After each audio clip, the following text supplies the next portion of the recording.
the President of Nigeria, Muhammadu Buhari, addressing the nation just there live here on The Verdict. That's right. We'll be back just now to talk a little bit about what the President said, and then, of course, toss it over to Sheun on the other side of the divide, but that'll be after this. And then finish up our menu for the day.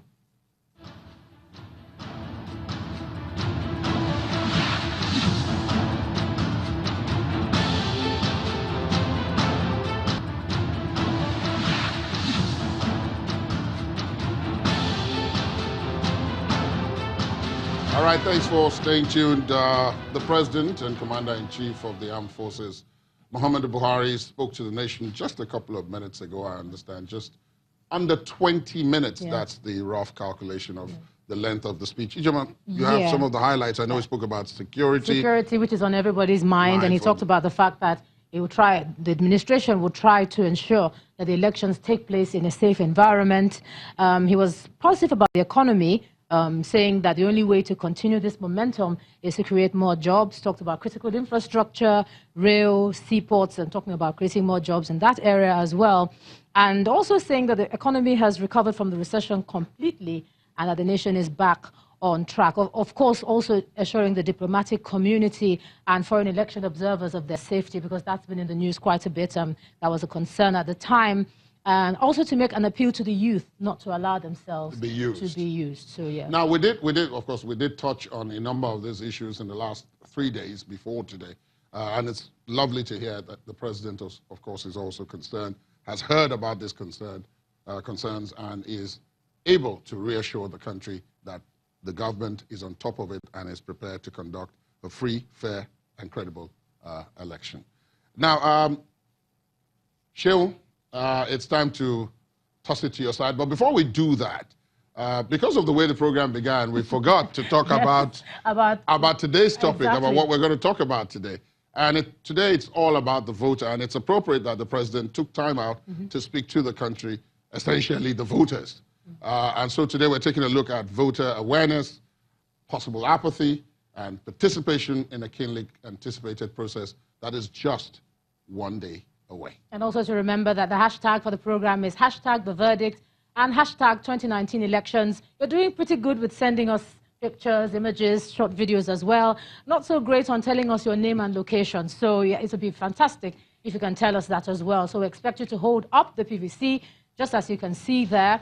Take a picture with it. Tell us your short PVC story. Somebody from Kogi State said, finally, after 5 years, I have gotten my PVC. So yes, we have a lot of that coming in. Maybe he's one of those who registered in 2014 and couldn't collect before the 2015 elections. Yeah, who knows? So the hashtag again, the verdict, and #2019 elections. Our team is alive and waiting to receive all your content.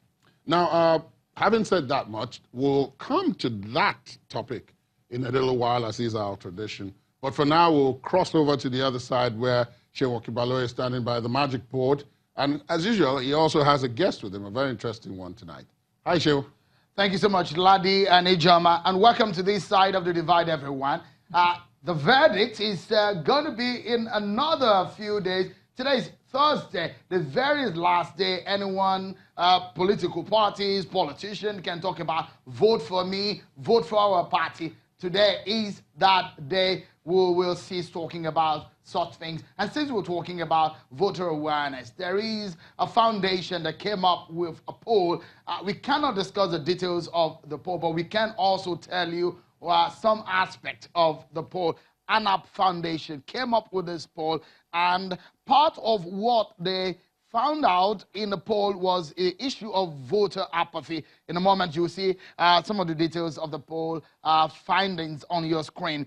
They talked about how the possibility of voter apathy will be strongest in the southeast region of the country, with about 61% of the electorate saying that they have given some consideration to the forthcoming elections. Where we might find perhaps the most enthusiasm of voters coming out based on the ANAP Foundation findings is probably going to be in the north central region of the country. And take a look at this other side of the findings of ANAP Foundation.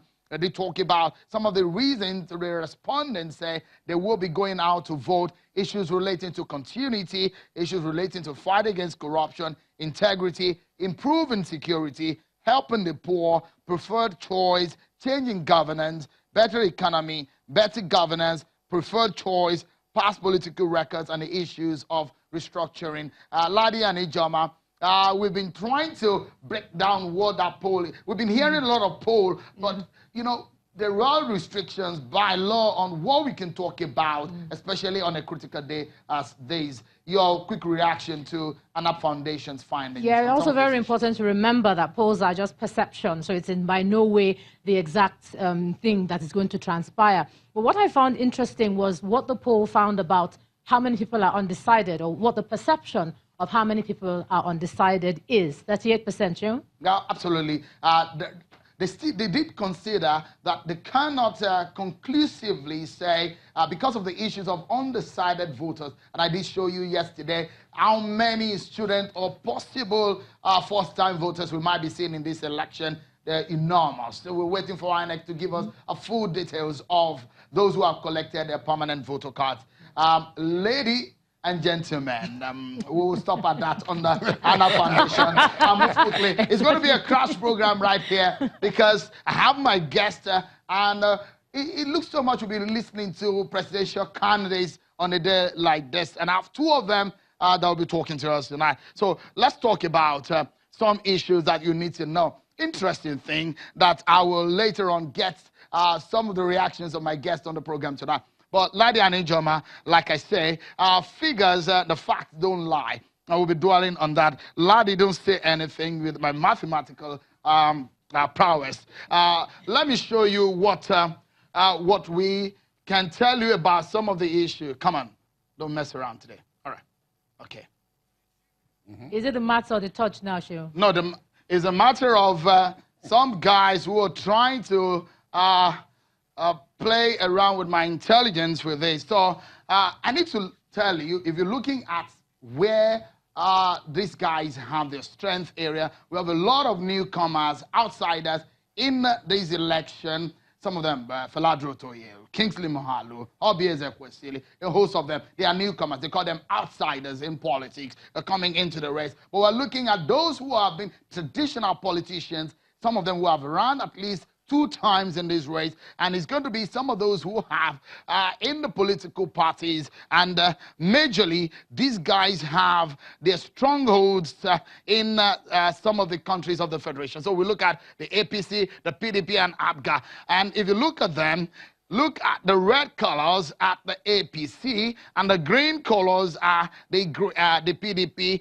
Supposedly, these are perhaps the strongholds of these political parties. We have right here a number of states controlled by APGA. These are the states as controlled by some of these political parties. What does this mean anyways? Let me show you in a moment. So we see Muhammad Buhari of the APC with about 22 states being controlled by his political party. They entered into that fortune in 2015 when they defeated an incumbent in their party. We'll see how things pan out in this election cycle. So if you look at it, this is Mr. Atiku Abubakar, a former vice president of the PDP. He left APC to go into the PDP, and look at him there. These are the states that his party is controlling. You could say rightly that these are perhaps their strongholds, but I will show you something that needs to bother your mind, or you need to look out for in this election. The battleground state, some of the states they need to fight for. Some of the states that a lot of intrigues have entered into the race, and they need to be looking out how they will be able to battle it out. And Kano State, for example, if you look at what happened in the rally of Mr. Atiku Abubakar here in Kano State, it is something that should give anybody a sense of concern about how things are shifted, politically speaking. So it's a point of concern. Kano State has one of the largest voting population in the country. So these two major political parties and other political parties are that they will be looking at going into this state. Another state they will also want to have is Lagos State here in the southwest region. Again, you look at Adamawa State. This is where this man is from. is in the northeastern region of the country. But this man right here has always prevailed at some point in the election, Muhammadu Buhari. It's going to be another battleground state here. So another state here is where the Director General of the PDP campaign organization, Bukola Saraki, is from, Kwara State. And you know, you've been hearing Otoge movement and Otunya movement. Those are some Yoruba coinage of campaign slogan in Kwara State. A lot of people are thinking loads and loads of intrigues may happen in Kwara State. Is becoming a battleground, usually a swing state. And now another one in the recent time, Akwa Ibom. Perhaps a lot of political analysts are saying in the movement of Senator Godswill Akpabio, a major character in the PDP will move to the APC on this other side. Those states might be the battleground state. And that is the fact that things might change a lot in this election.